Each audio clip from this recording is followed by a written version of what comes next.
النهاردة هنعمل مع بعض وصفة مميزة سهلة ولذيذة. يمكن مش كل الناس تعرفها، بس لو جربتوها بجد هتعجبكم قوي. خطواتها سهلة وبسيطة وطعمها تحفة. هي وصفة المعمولة المصرية، فيها شبه شوية من الحجازية في الشكل وفي الحشوة كمان، لكن المقادير مختلفة والطعم مختلف. تابعوا الفيديو كويس عشان هقول على بعض التغييرات اللي ممكن تعملوها عشان تناسب ذوق كل واحد فيكم. بس قبل ما نبدأ وصفتنا، لو أول مرة تشوفوني ما تنسوش تعملوا اشتراك وتفعلوا الجرس، وكمان لايك وشير للفيديو ده لو عجبكم عشان يوصل لأكبر عدد من الناس. أول اختلاف عندنا المعمولة عن الحجازية إن المعمولة بتتسقي شربات. وأول حاجة هنعملها هو إن احنا هنحضر الشربات عشان بنستخدمه وهو بارد. هنستخدم كوباية وربع من السكر، عليهم كوباية وربع من المية. أول ما يبدأوا يغلوا هنضيف عليهم عصير نص ليمونة ونسيبهم يغلوا حوالي 5 دقايق، وبعد كده هنطفي. بس قبل ما نطفي بنضيف عليهم نص معلقة صغيرة من الفانيليا. بعد كده هنجيب كوباية من المية الدافية، هنضيف عليها معلقتين كبار من السكر ومعلقة كبيرة من الخميرة الفورية، وهنقلبهم مع بعض كويس لغاية ما السكر يدوب وكمان الخميرة تبدأ تدوب شوية، ونخليهم على جنب لغاية ما نحضر خليط المواد الجافة. بالنسبة للمواد الجافة احنا معانا 4 كوبايات من الدقيق، يعني نص كيلو، ونكون نخلينهم كويس. وهنضيف عليهم كوباية من دقيق السميد اللي هو الدقيق السادة اللي معلهوش أي إضافات، وهنضيف عليهم ربع معلقة صغيرة من الملح. وممكن تستبدلوا كوباية دقيق السميد دي بكوباية دقيق عادية، في وصفات كتير بتعمل المعمولة بدقيق بس بدون دقيق السميد، بس أنا بفضل دقيق السميد لأن هو بيديها ترميلة أحلى. بعد كده هنضيف المادة الدهنية، احنا معانا كوباية من الزيت أو كوباية وربع. أنا استخدمتهم بالاتنين، يعني جربتها بكوباية وجربتها بكوباية وربع، النتيجة بتاعت المرتين كانوا حلوين قوي.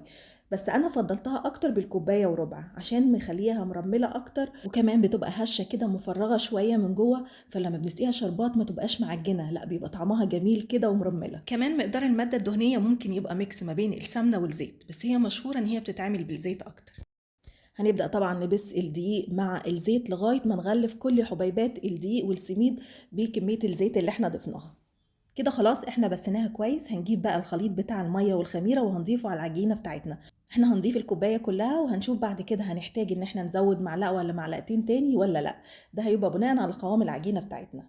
هنبدأ كده نقلب. في الأول هنحس طبعا إن العجينة سايلة شوية معانا، لكن كل ما هنقلب هنلاقي إن المواد الجافة هتبدأ تشرب في السوائل، والعجينة هتبدأ تتشكل معانا، ما تبقاش إن هي بتلزق خالص.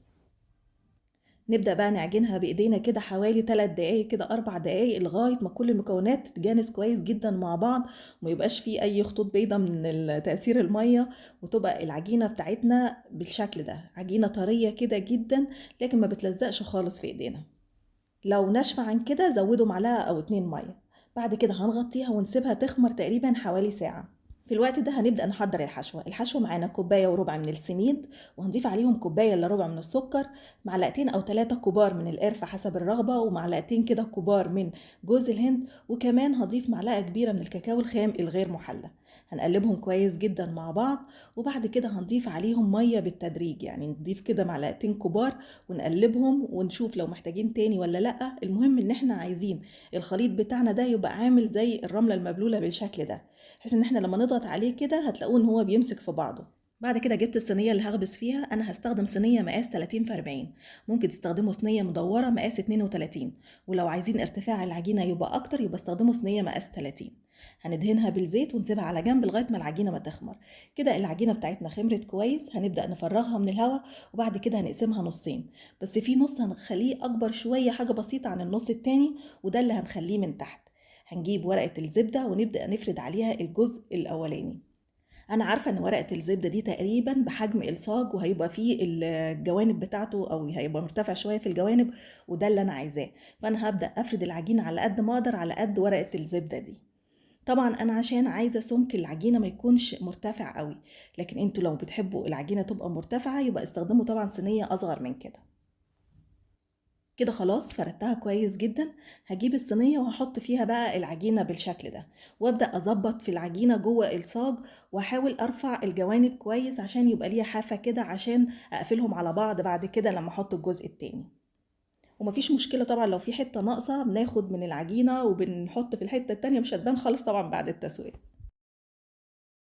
بعد ما ظبطت اول طبقة بالشكل ده هبدأ بقى احط فيها الحشوة واوزعها كويس عشان تبقى متساوية في كل الصاج بتاع المعمولة.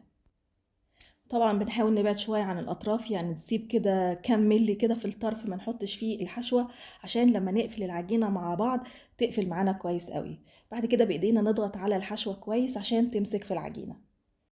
بعد كده هنجيب النص التاني من العجينة وهنبدأ برضو نفرده زي ما عملنا في الجزء الأولاني بالظبط، ونحاول نظبط كويس وناخد بالنا ان نضغط كويس ان تبقى السمك بتاع العجينة كله واحد.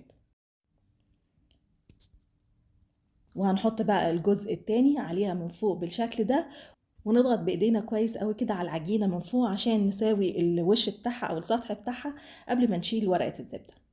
طب لو مفيش ورقة زبدة عادي جدا، هتاخدوا الجزء بتاع العجينة وتحطوه على طول في الصاج وتفردوه بايديكم، بس طبعا تحاولوا تخلوا السمك بتاعها واحد في الفرد بتاعها في الصينية.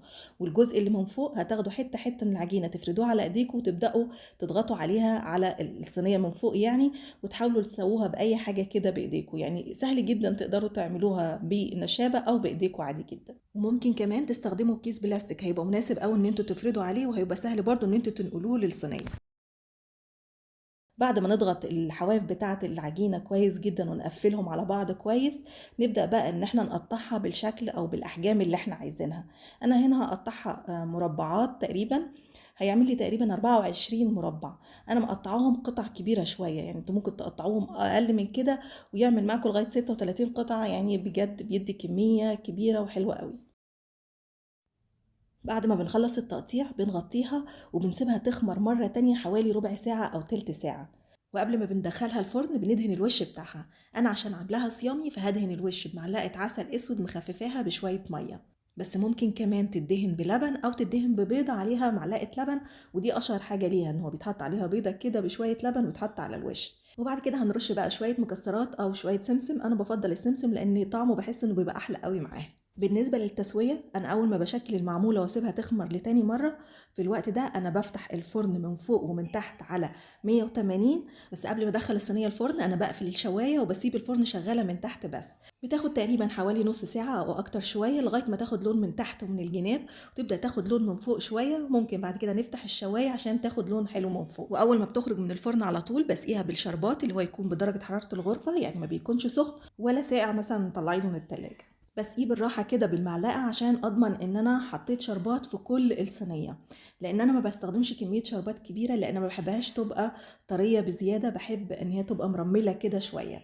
ده بقى حسب الذوق الشخصي، لو انتوا بتحبوها طرية بزيادة زودوا كمية الشربات، اعملوها كوباية ونص من السكر وكوباية ونص من المية. كمية السكر اللي احنا مستخدمينها كوبايتين، انا استخدمت كوباية وربع في الشربات وكوباية الا ربع جوه الحشوة.